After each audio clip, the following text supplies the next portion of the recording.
Hi everyone, this is Colleen Francis at Engage Selling Solutions. Thanks so much for joining me on today's Sales Leader Strategy.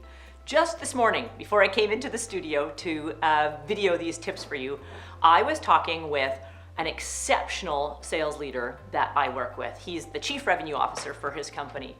And we were talking about the growth trajectory his company is on, which is fast and furious.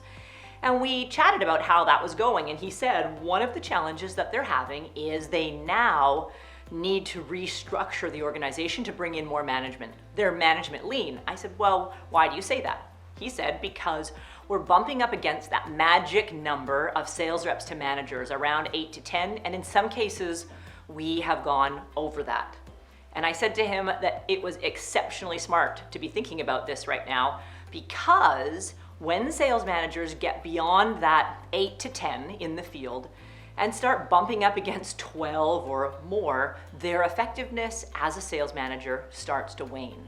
They simply can't coach the way they need to. They can't spend the quality one-on-one time or team time together to continually enhance the skills, and they lose sight of their sales team's performance.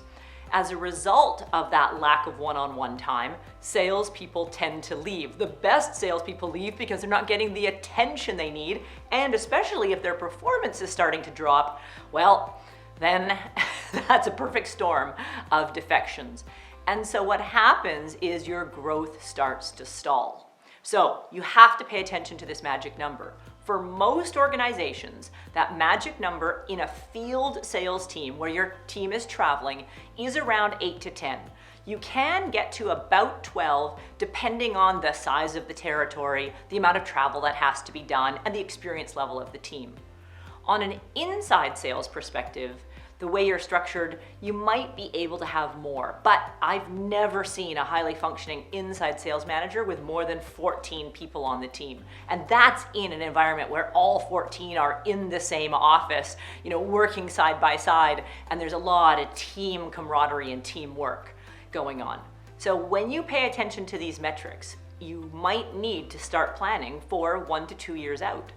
If you're starting to grow and you're building a growth plan for 1 to 2 to 5 years out, it's critical to pay attention to that management structure so that you can either nurture people internally to build a career path or start looking for those sales management positions to fill them when your sales teams reach that magic number. Thanks so much for joining me on today's Sales Leader Strategy. For more discussions on topics just like this, visit us now at engageselling.com.